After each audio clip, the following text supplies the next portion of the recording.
Yeah. I can use all the help I can get, probably. Yeah, sure.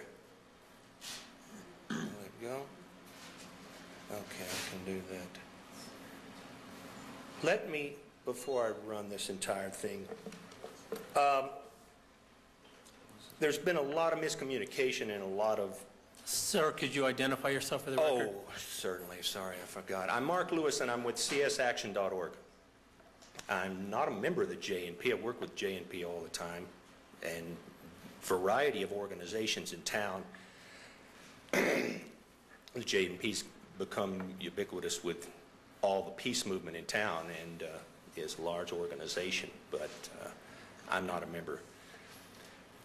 There's been a lot of misinformation and a lot of assumptions, and I hope that I can put some of that at rest, actually. I think some of this video will explain why we come to the conclusions that we do, why we use the terminology that we do.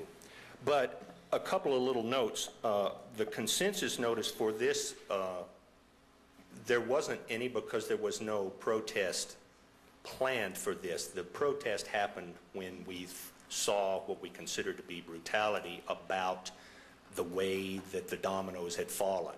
There was no planned anything other than marching in the parade like everyone else. The claim that the J&P that was sitting in the meeting with the mayor and Mr. Heimlicher and the chief and deputy chief, that none of the present members that were in that meeting are aware of these items of consensus, I assure you is true. I'm aware of them because I was around back then. None of the people that were in the meeting now were aware of those. So that's the truth.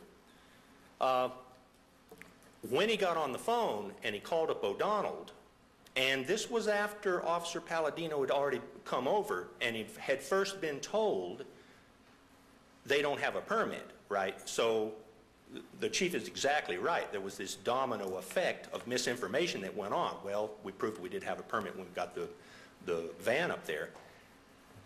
The parade official called O'Donnell on the phone and told him, and you'll see the sign here, this lady is holding it up right now. He looked at the sign that said, "Kids Not Bombs," which of course is a statement about fund education and, you know, instead of war. He told O'Donnell on the phone that we had a sign that said "Bush kills babies." O'Donnell then said, "Revoke the permit." Well, we don't have a sign that says "Bush kills babies." We may have other signs that you would find is quite as obnoxious probably, but we don't have a sign that says "Bush kills babies." So another miscommunication that helped these dominoes fall the way they did. I'll let Elizabeth deal with this issue of punching or striking. Both terms have been used in terms of trying to get her due process by finding a way to get arrested after she was dragged off. But now to the videotape. This is right after the photo you have seen. And Officer Palladino is walking quickly to the side, and Elizabeth is not able to keep up with him. And that's what you're seeing. There she goes down to the side because she's being pulled to the side. There is no sit-in. There's no protest. There's nothing. This is a stumble to the side, and it has to do with the speed. When they were both walking at the same speed and a slow speed and side by side, she was able to keep up. She was not able to keep up. I think that is the last slow motion view of that. The paper that falls out of her hand there is what she was trying to write down badge numbers and names with. That was the last thing she said. She's going to speak, so I'll let her tell you that. But as you can see from that slow motion, this is not someone, well, I've had enough of this, I'm sitting in the street. That's not what happened. I think that makes it obvious. Then, instead of helping her up, then she's dragged off. I think the video shows that about as well as the photos. Sometimes one or the other works better.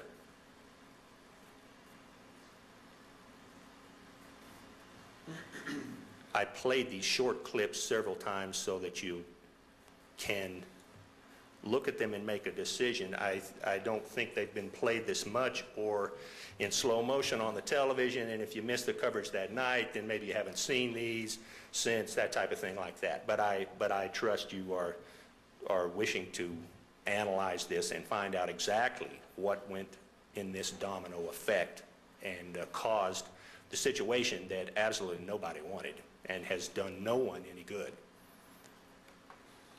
Now, regardless of the semantics of what you call this, if you look right beside this guy's beard here, this is a hand on Molly Eve's throat.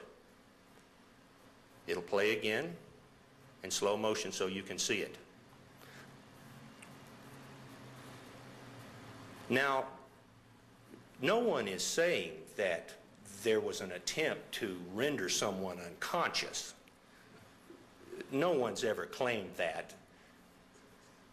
But this is a hand of an officer on her throat. I'm not making that up. Okay. The same thing with Frank. This next one is about Frank Cordero, and the same type of thing. I think you can see from this, he is practicing what we have all been taught in nonviolence training. You put your hands up, you say, I'm not resisting, you make no move towards an officer, ever. That's exactly what he's doing. Now, there again, this lasts a little longer, but he's walking the man off. So no one is claiming that there's an attempt to render him unconscious, you know, by cutting off the flow of blood to his brain.